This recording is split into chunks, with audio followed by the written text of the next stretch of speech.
जय हिंद दोस्तों, the future coaching centre में आप सभी को स्वागत है। आज हम भारत के संविधान के निर्माण के बारे में बताएंगे। देखिए, भारतीय संविधान का इतिहास। भारत का संविधान का इतिहास यहाँ देखिए, भारतीय संविधान के विकास का इतिहास पढ़ा रहे हैं कि भारत का संविधान कैसे बना था। संविधान किसी भी देश का कानूनी दस्तावेज है और किसी भी देश का संविधान उसकी राजनीतिक व्यवस्था का वह बुनियादी साँचा ढांचा निर्धारित करता है जिसके अंतर्गत उसकी जनता शासित होती है। भारत का किसी भी देश को चलाने के लिए एक कानूनी दस्तावेज होता है, उसी को संविधान कहते हैं। अब देखिए, संविधान दो तरह का होता है, एक लिखित संविधान और एक होता है अलिखित संविधान। लिखित संविधान में हो गया भारत का संविधान और अलिखित संविधान में हो गया सऊदी अरब का संविधान, ब्रिटेन का संविधान। अब देखिए, जैसे में एक है 1773 का रेगुलेटिंग एक्ट। ये क्या है? तो देखिए, जब भारत में अंग्रेजी शासन आया था तब अंग्रेजों ने यह 1773 का एक रेगुलेटिंग एक्ट यानी कि एक कानून लाया था, जिसको भारत में शासन करने के लिए ये अंग्रेजों द्वारा बनाया गया था। और यहाँ देखिए, फिर 1935 का भारत शासन अधिनियम क्या है? तो ये जो है से ये 1935 में अंग्रेजों के द्वारा ही भारत शासन अधिनियम लाया गया था। फिर उसके बाद में 1946 में कैबिनेट मिशन आया, इसके अंतर्गत संविधान सभा का गठन किया गया था। अब देखिए, यहाँ आगे बढ़ते हैं। क्या है यह रेगुलेटिंग एक्ट 1773 में आया था कैसे? अब यहाँ देखिए, जैसा कि इतिहास में हम लोग जानते हैं क्योंकि 1773 में जो रेगुलेटिंग एक्ट कैसे आया, देखिए, जैसा कि इतिहास में हम जानते हैं 1757 की पलासी की लड़ाई किसके बीच हुआ था? अंग्रेज और सिराजुद्दौला के बीच में हुआ था। पलासी के मैदान में लड़ा गया था और इसमें इतिहास पता है, जैसा कि हम लोग जानते हैं कि इस युद्ध में सिराजुद्दौला हार गए। उसके बाद में 57 हुआ, फिर 1764 में बिहार के बक्सर में युद्ध हुआ। अंग्रेज और मीर कासिम और 3 को भारतीय रजवाड़े लड़े थे इसमें। और क्या, इसमें भी विजय हुआ, अंग्रेज इसमें भी विजय हो गया। अब देखिए, तो वहां देखिए इतिहास, यहाँ से जब अंग्रेज जीत गया तब इसका पूरी तरह से इनको कोई टोकने वाला नहीं था अंग्रेज को। तब भारत में जब इन लोगों को शासन करना है तो एक कानून की आवश्यकता पड़ेगा, एक सरकारी दस्तावेज की आवश्यकता पड़ेगा, तभी तो देश में शासन कर पाएंगे। तो 1773 का रेगुलेटिंग एक्ट लाया गया। इसके तहत क्या हुआ? देखिए, अंग्रेजों द्वारा जीत लिए जाने के बाद बंगाल पर ब्रिटिश ईस्ट इंडिया कंपनी के शासन हो गया और इसी शासन को अपने अनुकूल बनाए रखने के लिए अंग्रेजों ने समय समय पर कई एक्ट मीन्स कानून पारित किए जो भारतीय संविधान के विकास के लिए सीढ़ी बनी। अब देखिए रेगुलेटिंग एक्ट के तहत 1774 ईस्वी में कोलकाता में एक सुप्रीम कोर्ट की स्थापना किया गया जिसके पहले मुख्य न्यायाधीश एलिजा एम्पे थे। ये देखिए आगे देखा जाए। इसके बाद आता है भारत शासन अधिनियम 1935। देखिए हमारे संविधान में, भारत के संविधान में सबसे बहुत सारा भाग, देखिए भारत शासन अधिनियम, देखिए भारतीय संविधान के बहुत सा भाग इसी से लिया गया है। भारत के संविधान में बहुत सारा भाग भारत शासन अधिनियम 1935 से डायरेक्ट ले लिया गया है और उसमें से इसमें लिख दिया गया है। इसी अधिनियम के द्वारा म्यांमार भारत से अलग कर दिया गया। ये देखिए म्यांमार का नक्शा है। म्यांमार यानी कि बर्मा को भारत शासन अधिनियम 1935 के अंतर्गत म्यांमार को अलग कर दिया गया और इसी भारत शासन अधिनियम 1935 के अंतर्गत भारतीय रिजर्व बैंक की स्थापना किया गया था। 1 अप्रैल 1935 को भारतीय रिजर्व बैंक की स्थापना किया गया भारत शासन अधिनियम 1935 के द्वारा। अब देखिए 1946 में कैबिनेट मिशन का गठन। जुलाई 1946 में कैबिनेट मिशन के तहत भारतीय संविधान के निर्माण के लिए संविधान सभा का गठन किया गया। अब देखिए संविधान सभा का गठन किया गया तक कुल सभा में सदस्यों की कुल संख्या कितना था?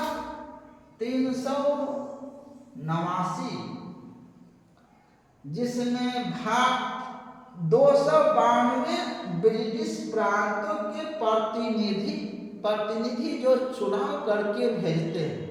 कोई एक व्यक्ति को सभा में वही प्रतिनिधि होता है और 93 देशी रियासतों के प्रतिनिधि संविधान सभा में भाग लिए। 4 को चीफ कमिश्नर।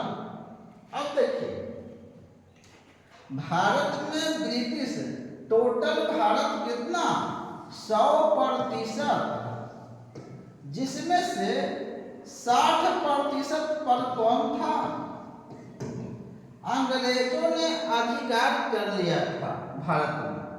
बाकी बहुत से भाग राजा रजवाड़े, जैसे में राजस्थान, जम्मू कश्मीर और गोवा में जैसे में फ्रांस, कहीं पर पुर्तगाल, इस तरह से मतलब कब्जा किए हुए भारत के भूभाग पे।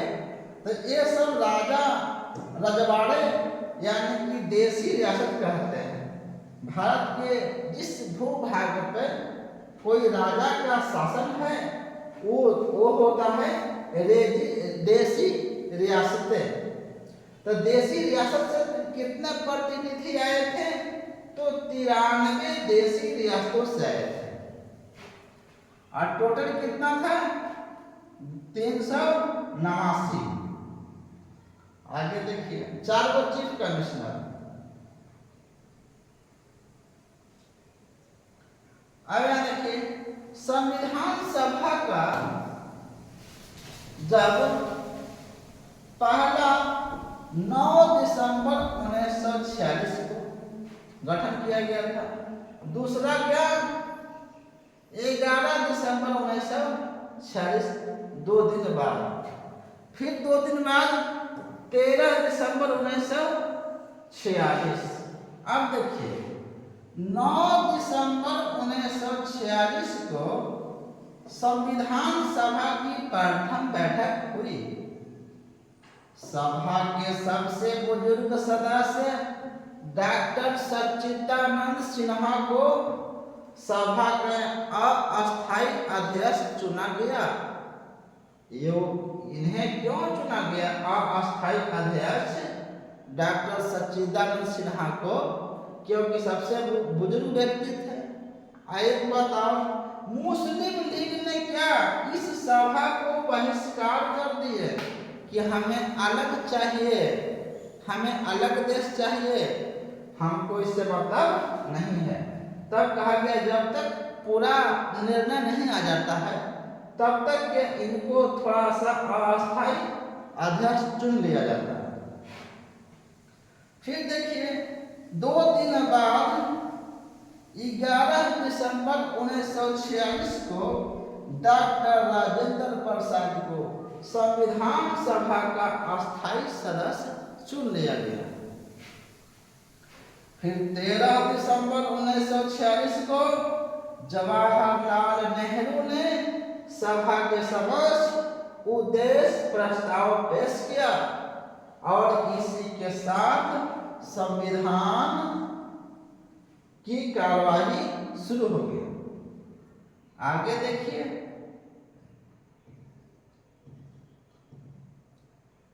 संविधान सभा में किन्हें किन्हें कौन से पदभार दिया गया था? देखिए, संचालन समिति के अध्यक्ष कौन थे? डॉक्टर राजेंद्र प्रसाद।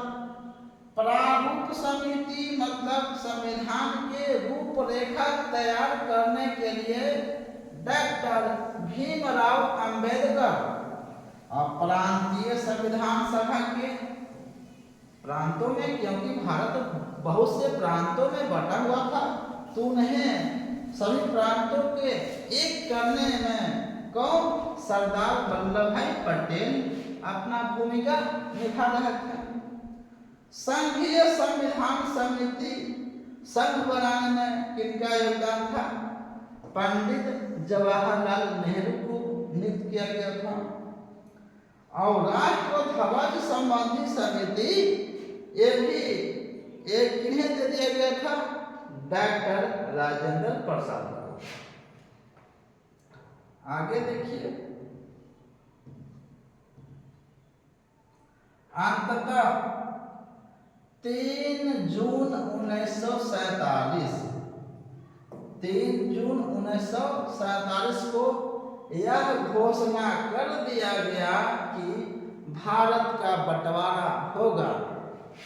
और 15 अगस्त 1947 को भारत 2 टुकड़े में बट गया।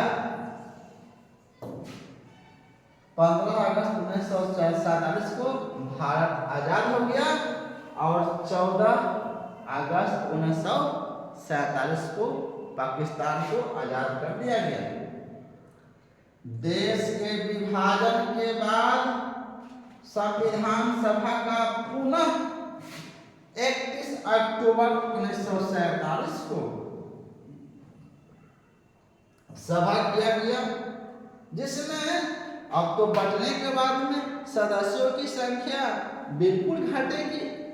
तब पहले था 379, तब कितना हो गया 299, जिसमें 229 प्रांतीय सदस्य और 70 देसी रियासत के सदस्य। आगे देखिए,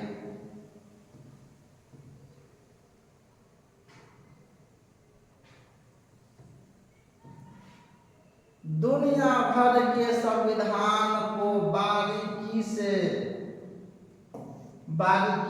परखने के बाद बाबा साहब भीमराव अंबेडकर ने भारतीय संविधान का मसौदा तैयार किया। 26 नवंबर 1949 को भारतीय संविधान पूरी तरह से बनकर तैयार हो गया और इसे संविधान सभा द्वारा पारित भी कर दिया गया। देखिए, संविधान बनकर तैयार हो गया था 26 नवंबर 1949 को, लेकिन 26 नवंबर 1949 को इसीलिए 26 नवंबर 1949 को संविधान बनकर तैयार हो गया, लेकिन इस दिन लागू नहीं हुआ था। लेकिन फिर भी 26 नवंबर को संविधान दिवस मनाया जाता है और 2 महीना रुक करके 26 जनवरी 1950 को भारत में संविधान लागू कर दिया गया और भारत एक गणतंत्र देश बन गया। अच्छा, 2 महीना रुकने का कारण है क्योंकि 26 जनवरी 1930 को हर वर्ष स्वतंत्रता दिवस मनाने का अहम अर्थ है। आज़ादी के पहले जवाहरलाल नेहरू ने इसीलिए उन्होंने दो महीना ठहर करके 26 जनवरी 1950 को लागू कर दिया था, क्योंकि इसके पीछे एक कारण था। आगे देखिए, संविधान को तैयार होने में टोटल 2 वर्ष 11 माह 18 दिन लगा था। संविधान के प्रारूपों पर कुल 114 दिन बहस हुई थी रूप तैयार करने के लिए, और संविधान के निर्माण में कुल मिलाकर 63,96,729 रुपये खर्च हुए। जब संविधान बना तो इसमें कुल 22 भाग, 395 अनुच्छेद और 8 अनुसूचियां थी, लेकिन अभी वर्तमान में भी 22 भाग है और 395 से अनुच्छेद बढ़ करके 400 के पार हो गया है। वर्तमान समय में संविधान में 22 भाग और 395 अनुच्छेद और 12 अनुसूचियां हैं। आगे देखिए, यहाँ देखिए, संविधान सभा द्वारा किए गए कुछ अन्य कार्य। संविधान सभा ने 22 जुलाई 1947 को राष्ट्रीय ध्वज को अपनाया और 24 जनवरी 1950 को राष्ट्रगान को अपनाया गया और 26 जनवरी 1950 को राष्ट्रगीत को अपनाया गया। यही राष्ट्रगान जो रविंद्रनाथ टैगोर ने लिखे थे, ऐसे राष्ट्रगीत बंकिम चंद्र चटर्जी ने किसको से लिए थे? आनंद मठ से। आगे देखिए, स्वतंत्र भारत का पहला मंत्रिमंडल में कौन कौन पद ग्रहण किए? देखिए, जवाहरलाल नेहरू ने प्रधानमंत्री का पद ग्रहण किया और वल्लभ भाई पटेल ने गृह मंत्री, अब शिक्षा मंत्री अब्दुल कलाम आजाद शिक्षा मंत्री और डॉक्टर जॉन मथाई रेल मंत्री बने और जगजीवन राम श्रम मंत्री और बलदेव सिंह रक्षा मंत्री और राजकुमारी अमृता कौर स्वास्थ्य मंत्री और आर के षणमुखम रेड्डी वित्त मंत्री।